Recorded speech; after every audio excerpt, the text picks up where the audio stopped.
Welcome back.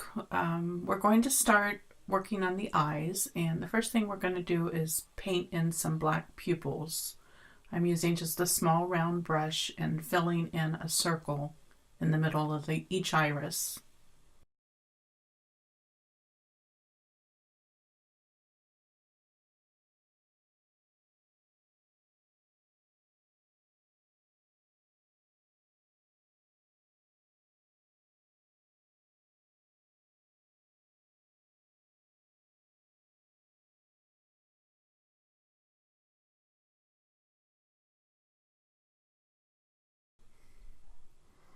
You can just keep working at these a little bit, just fine-tuning to make sure they're both about the same size and shape. After they're dry, we're going to do some shading on the iris, and I'm using a 1/4-inch angle brush, side-loaded with phthalo blue. So I'm just going to float this darker blue right around the sides and top of the iris. This will give just a little more depth and detail to the eye.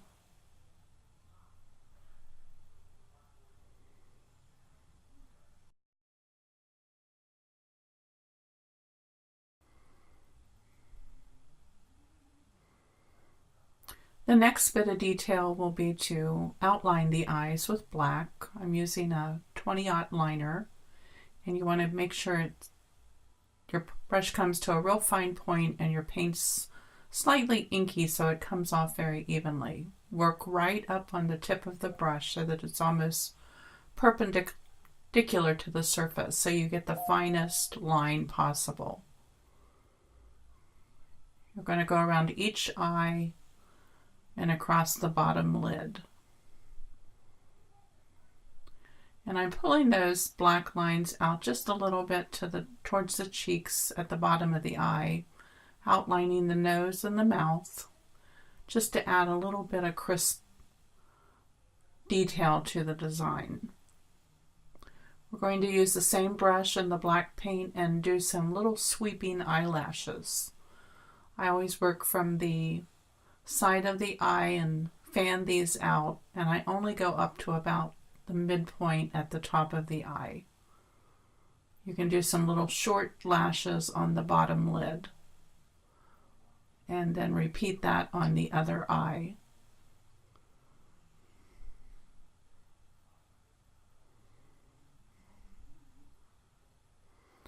You can always go back if you need to and fill in a few extra between the lashes, but you don't want to get these very heavy.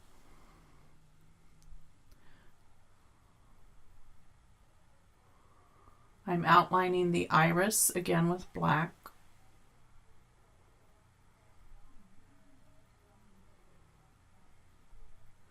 And now to add a little more detail to the iris, we're going to put in a squiggly light blue line. So I'm mixing a little bit of white with my blue mix. I wanted it lighter than the blue base of the iris. And I'm just going to create a little squiggle line around the pupil on the blue part of the eye. This will be like a little bit of the light that reflects into the eye onto the back of the iris.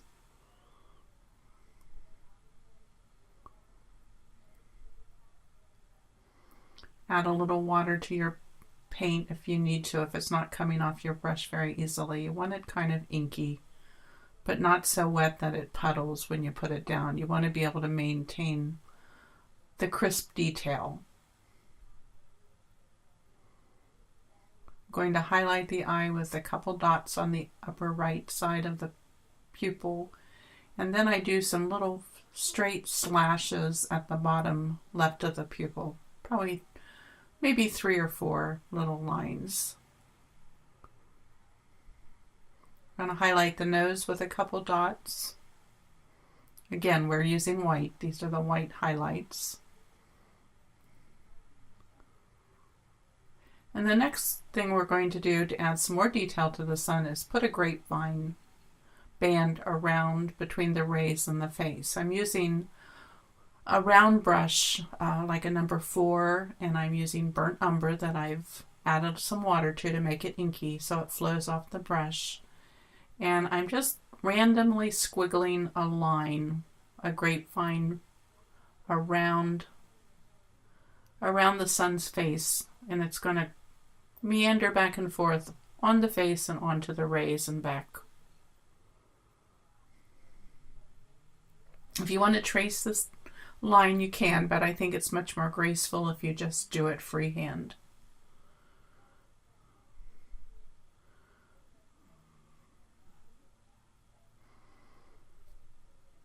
I'm going to repeat with a second band, and this will be, again, just a random squiggle. You don't want to follow exactly along the first line, just follow the general direction so it crisscrosses back and forth over that first vine.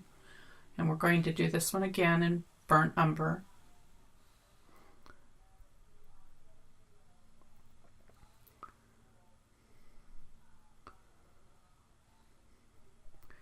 And then the third pass we're going to add some white to give us some highlight.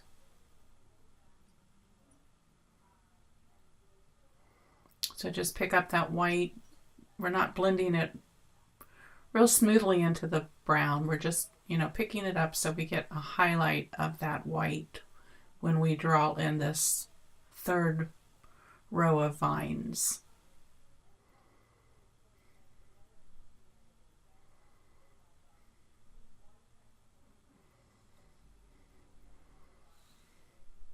And with any design like this, to add form and depth to the design, you need differences in values, and that's why we're adding this white. We started with the dark burnt umber, which is our shadows, and then when we start adding the white, that gives us a lighter value. We're highlighting the cheeks with a couple dots of white.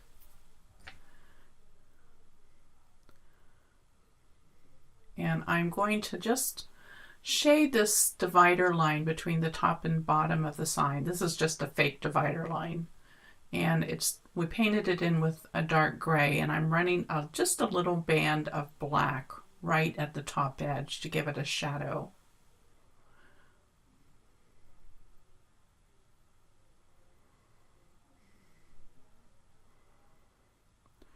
And I'd like some more detail on the sun rays, so I'm going to do a little squiggly line of black using a small round brush like a number 2, and just weave that back and forth along the edge of each of the sun rays. It's kind of a rick-racky effect.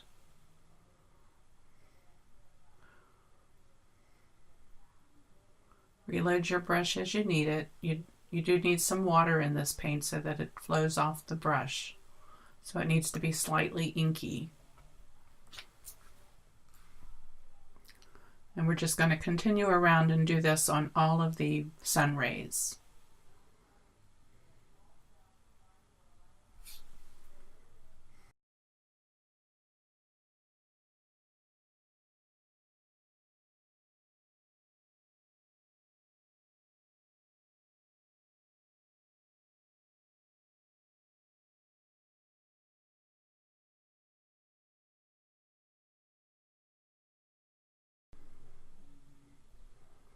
Next, I want to go back and add some more highlights to the grapevine. So I'm using a small round and some of the yellows.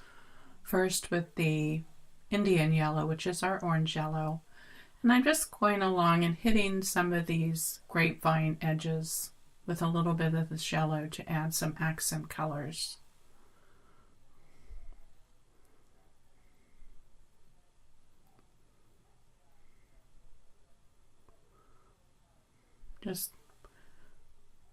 We can also add some in the lemon yellow.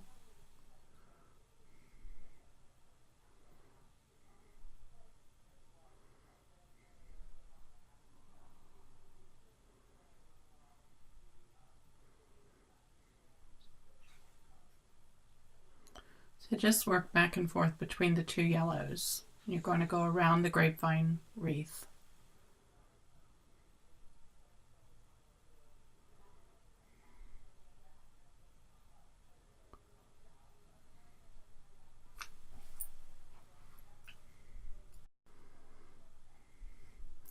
We're going to add some berries to the wreath, and to be able to have these show up on this background, we're going to first base them with white.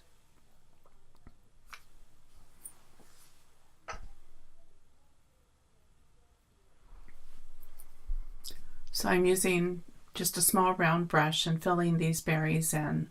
Some of them are single, some I do a couple berries together, and you can add a few groups of 3.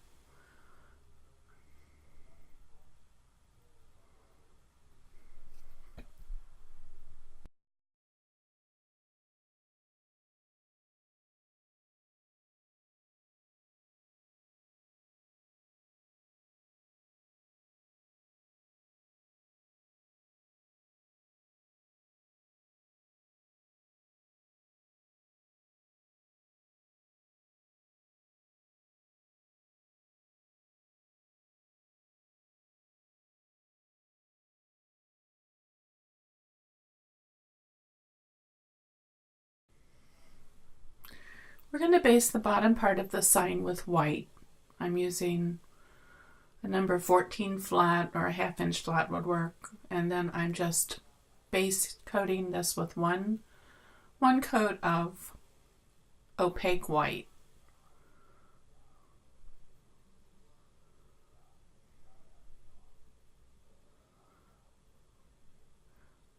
Keep your strokes horizontal and as smooth as possible. We're going to put some stenciled designs over top of this, so it doesn't matter if it's perfectly covered.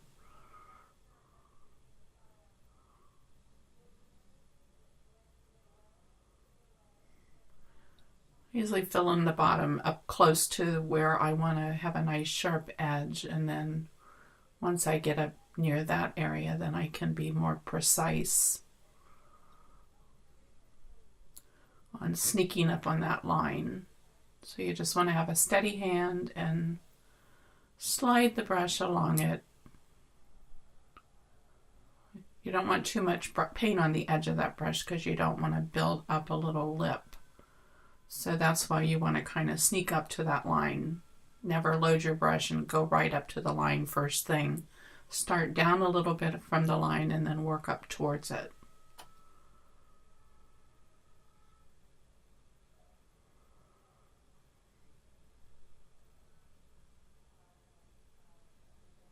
You can also work on the chisel edge of your brush if you want to if you feel more comfortable that way, gliding it along.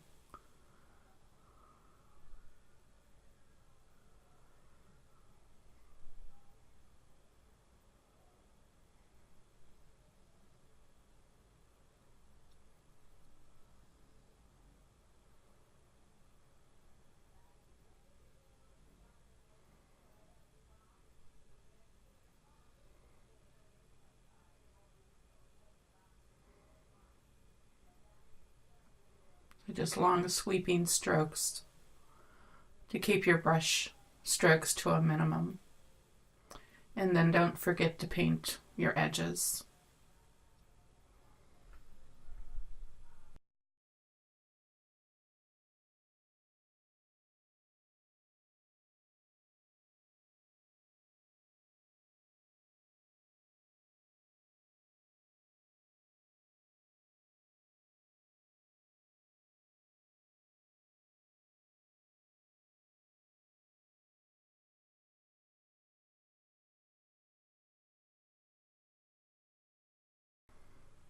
Now that our berries are dry, we're going to go back and paint them in with the yellows. I'm going to do some of them with the Indian yellow, and some will be the lemon yellow. So just doesn't matter which, just kind of randomly place each color here and there.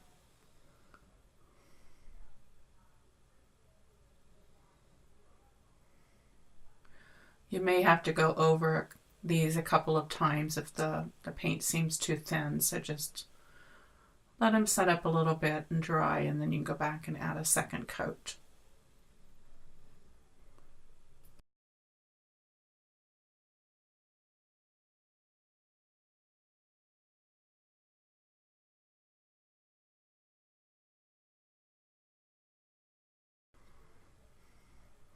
While the berries are drying, we're going to add some stenciled patterns to the bottom section of our sign. I'm using this little Lori Spelt stencil called Small Borders that has a variety of shapes on it. And I'm going to stencil some patterns in our blue mix and some of the yellows. I want to keep these soft and light, so just scrub them in. And you want them to be seen, but you don't want solid color. So I'm just randomly placing these. You can use different, if you have different stencils, just any kind of little patterns will work as a background to make this bottom sign a little more interesting. This was one I happened to have on hand, so I thought it had a variety of things I could use.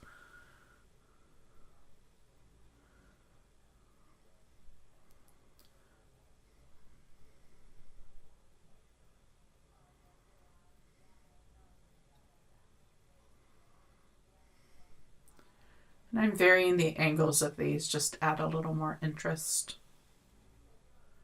Let some run off the edges.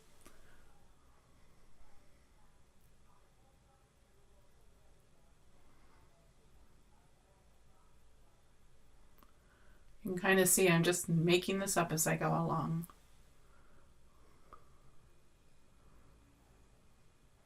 It's good to have a couple different stencil brushes on hand so that you can quickly change your color. So I've got one for blue and one for the yellows.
Now that I've got all of the stenciled designs in, I want to soften this down again, so I'm going to dry brush with white.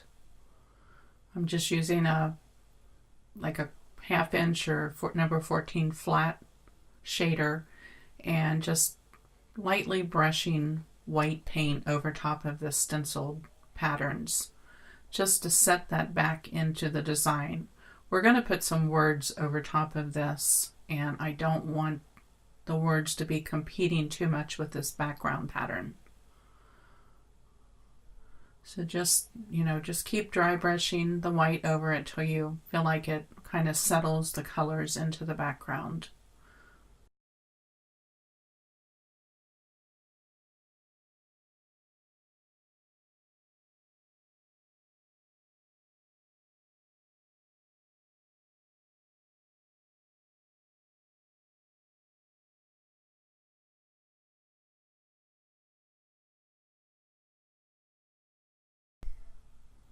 While that's drying, we're going to put in our feature butterfly, at least get him base coated. So I'm again using the butterfly stencil as a starting point. And I think I'll use this little one here. He's kind of a medium size, not the biggest one on the stencil, but I like the little waves to the end of the wings. So I'm placing this in between the second and third sun ray, and I'm going to first stencil him in with white. I just want a fairly good coverage. And as you can see, I'm using one of the stencil brushes I had previously used yellow in, so I'm kind of loading some white in it and trying to neutralize that by wiping it out. So I've got it pretty white now, so I'm just going to stencil this in and putting this on fairly heavy because we do want to cover the wings and the background colors. So if you need to, you can repeat it a couple times.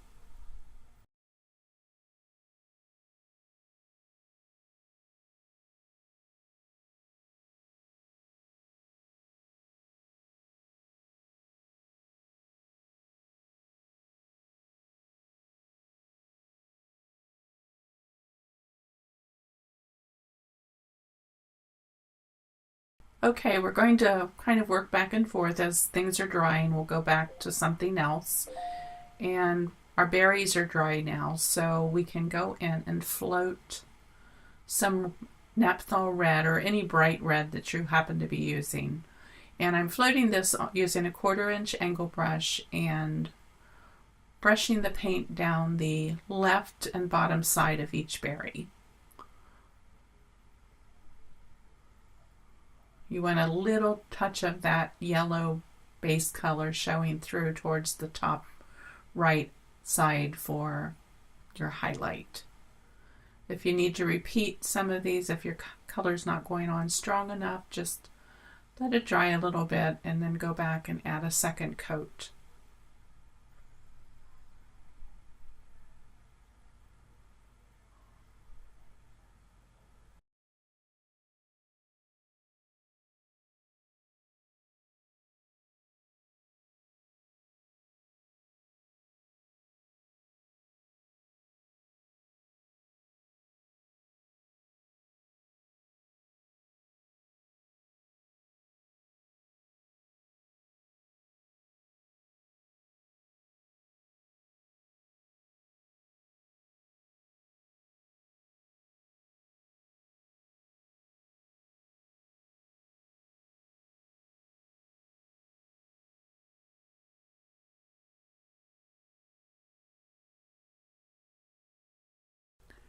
Now jumping back to the grapevine while the berries are drying, I'm using a 20-aught liner brush and I'm going to outline some of these grapevines with black.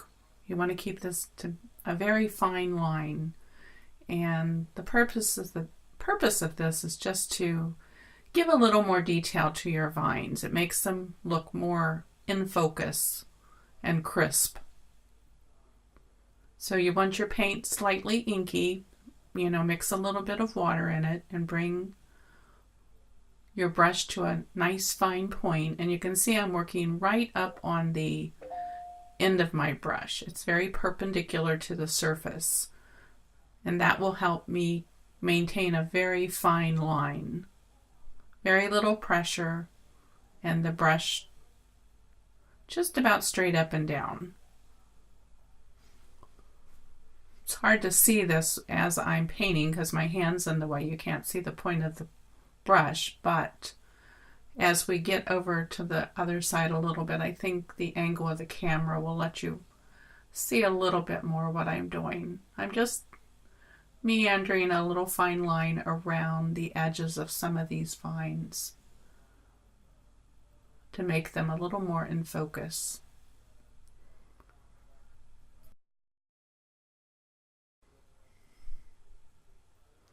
Now with this same black on the brush, I'm going to outline the berries. It's just a loose outline. Don't worry about getting exactly on the edge of the berry. Again, this is just to add some details. So I'm just swinging a line around, and then I'm going to go back and add some little white dots at the upper right of the berries. I usually do use the end of my liner brush to do this because I feel like I can control the size of the dots more easily. So I'll do a larger dot and then just a very tiny speck dot just underneath it.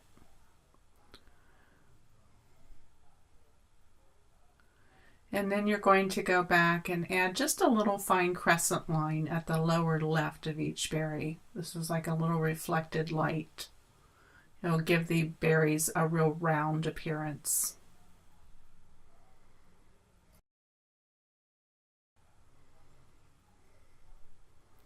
And the final thing I'm going to do on the grapevines is add just some white highlights.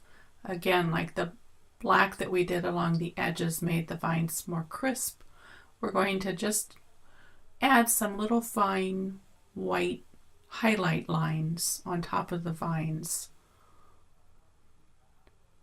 to be the sharp highlight.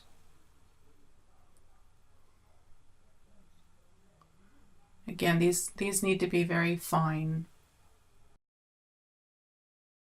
We're at the end of this video, so catch up to this point and then come back and continue with video part 3.